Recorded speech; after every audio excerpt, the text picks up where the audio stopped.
Hello everyone. तो आज हम पढ़ेंगे general provisions relating to search, ठीक है, जो कि सेक्शन 99 से लेकर के 105 तक है। सेक्शन 99 क्या बोलता है? Direction etcetera for search warrant. जो भी सर्च वारंट होते हैं 93, 94, 95 और 97 में इशू किए जाते हैं।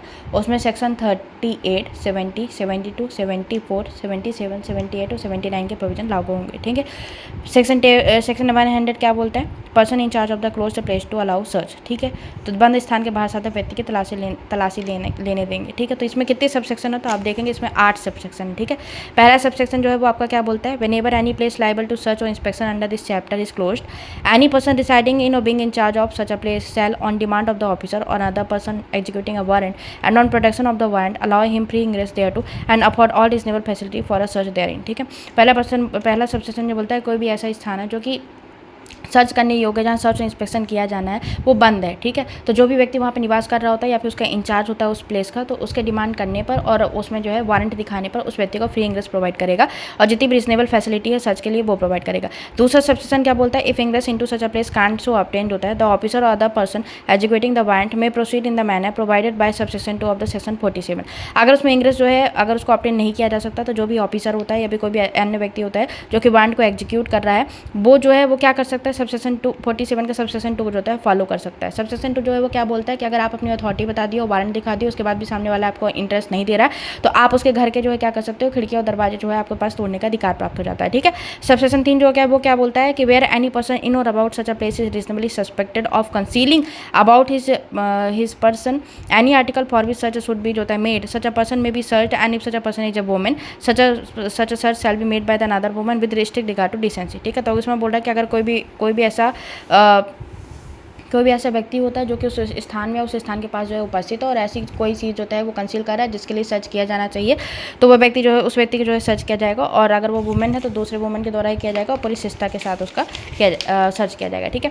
यदि आप सबसेक्शन 4 देखेंगे तो सबसेक्शन 4 जो है वो क्या बोलता है? Before making a search under this chapter the officer और person officer or other person about to make it shall call upon the 2 or more independent witness respectable inhabitants of the locality in which the place to be searched is situate or any other locality if no such a inhabitants of the said locality is available or is willing to be a witness to the search to attend and witness the search and may issue order in a writing to them or any of them so to do so. कुल मिला के ऐसा बोल रहा है subsection 4 बोल रहा है कि भाई सर्च करने से पहले जो है 2 विटनेस को आप लेके आ जाओ जो कि आप सर्च के इंडिपेंडेंट विटनेस होंगे, ठीक है, जो कि वहीं के इनहेबिटेंट होंगे। वो यदि इनहेबिटेंट जो होता है वो कोई भी अवेलेबल नहीं होता, कभी कभी ऐसे विरला पेश होता है कि 4 से 5 घर ही वहाँ पे उपस्थित होता है और वहाँ से कोई भी नहीं रहता। मान लीजिए किसी घर में कोई नहीं है, ठीक है, तो अगर कोई व्यक्ति वहाँ उपस्थित नहीं रहता अथवा कोई व्यक्ति विलिंग नहीं है विटनेस बनने के तो किसी अनदर लोकेलिटी से भी 2 इंडिपेंडेंट विटनेस को लाया जा सकता है। उनका कुछ नहीं होता, बस ये होता है कि हाँ उनके समझ जो है सर्च किया गया, ये चीज़ हो जाती है, ठीक है। अब यहाँ पे जो विटनेस आएंगे उसका अब ये इसी के साथ सबसेक्शन 4 के साथ हम सबसेक्शन 7 बोलेंगे जिसमें बोल जाता है कि कोई भी ऐसा व्यक्ति होता है जो कि जानबूझ के क्या करता है उसको नेगलेक्ट करता है, रिफ्यूज़ करता है, बिना नेगलेक्ट करता है या रिफ्यूज़ करता है बिना किसी कारण के, ठीक है। यदि उसके पास कोई कारण नहीं होता और वो विटनेस बनने से मना कर देता है तो 187 ऑफ इंडियन पिनल कोड होता है के लिए वो लाइबल होगा। और ये डायरेक्ट क्वेश्चन में पूछा जाता है कि किस ऑफेंस के लिए वो लाइबल होता है, तो 187 ऑफ इंडियन पिनल कोड के लिए वो लाइबल होता है। 187 मतलब कि अगर आपसे जो लीगल असिस्टेंस प्रोवाइड की गई मांगी गई थी आपने उसको प्रोवाइड नहीं किया, ठीक है।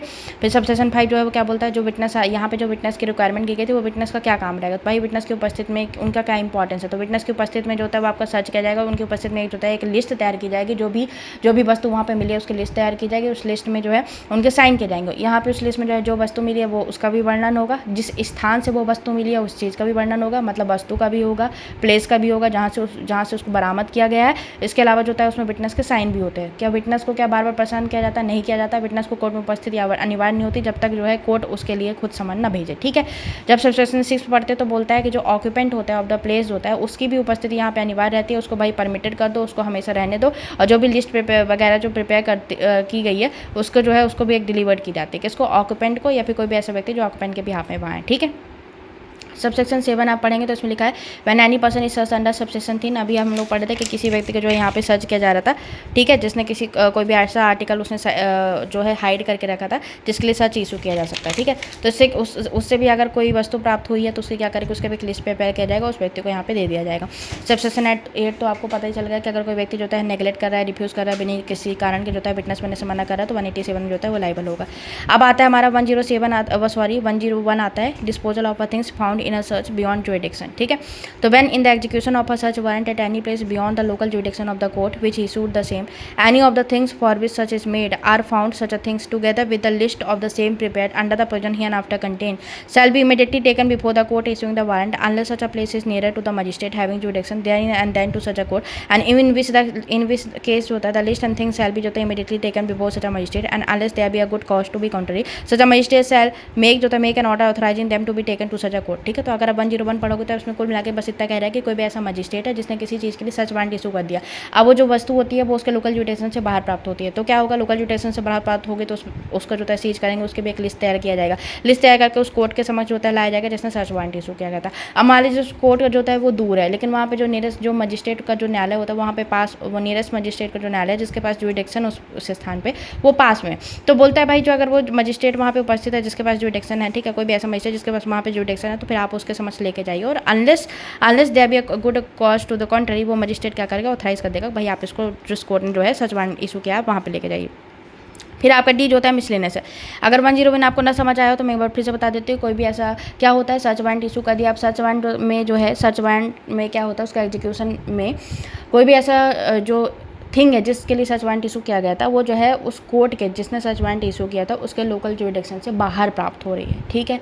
तो वैसे क्या करेंगे, वैसे लोकल जुरिडिक्शन से बाहर प्राप्त हो रही है तो वो क्या करेंगे, उसको जो है उसको सीज करके उसकी एक लिस्ट तैयार करेंगे, लिस्ट तैयार करके जिस कोर्ट ने सर्च वारंट इशू किया है जनरली उसके समझ लाया जाता है। पर मान लीजिए कि वो कोर्ट दूर है, ठीक है, मान लीजिए वो कोर्ट यहाँ से जो है 15 किलोमीटर पे है और लेकिन मजिस्ट्रेट जिसके पास उस प्लेस पे जुरिडिक्शन है वो वहाँ से 7 किलोमीटर में ही स्थित है, तो उस मजिस्ट्रेट के समक्ष लेके जाया जाएगा और जब मजिस्ट्रेट के पास अगर अन्यथा कोई कारण गुड कॉज नहीं है तो मजिस्ट्रेट क्या करेगा, ऑथराइज कर देगा कि आप भाई ठीक है आप जो है जिस कोर्ट ने इशू किया है वहाँ पे ले जाइए, ठीक है।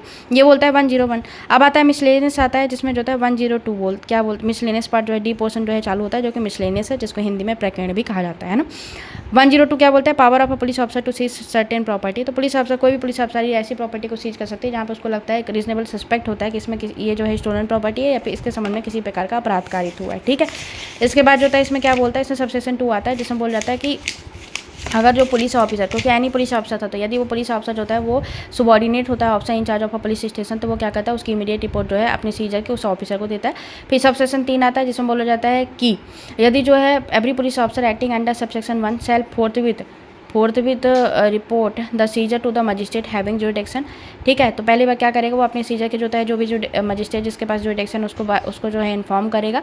And where the property seized is such that it can be conveniently transport, अगर प्रॉपर्टी ऐसी है जिसको जो है कन्वीनियंटली जो है ट्रांसपोर्ट नहीं किया जा सकता अथवा ये डिफिकल्टी है इन सिक्योरिंग द प्रॉपर अकोमोडेशन, ठीक है, अथवा जो है उसका कंटिन्यू रिटेंशन करना आवश्यक नहीं है, तो एक व्यक्ति को जो है उसकी कस्टडी के अंतर्गत दे देगा और उससे बॉन्ड भरवाएगा कि जब भी कोर्ट में आपको उपस्थिति उसको प्रोड्यूस करने के लिए कहा जाएगा आप उसको प्रोड्यूस करोगे, ठीक है।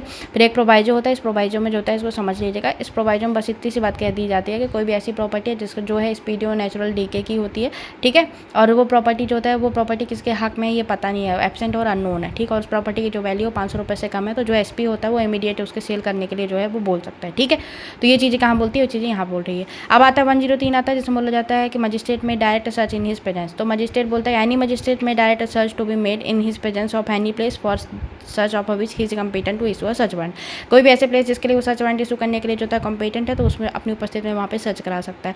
104 क्या बोलता है, power to impound a document, तो कोई भी ऐसा डॉक्यूमेंट जो उसके समक्ष उपस्थित किया गया था वो उसको क्या कर सकता है, इम्पाउंड करता है। तो इम्पाउंड करने की जो पावर होती है वो कहाँ पे बताई गई है, 104 में बताई गई है। जो ये क्वेश्चन होते हैं वो डायरेक्ट होता है इसके जो MCQ होती है ना डायरेक्ट इसकी हेडिंग बन जाती है कि मजिस्ट्रेट अपनी उपस्थिति में सर्च की पावर कहाँ बताई गई है, तो 103 में बताई गई है। 104 में क्या होती है, 103 में बताई गई है। 104 में क्या होता है, power to impound document etcetera produce, ठीक है।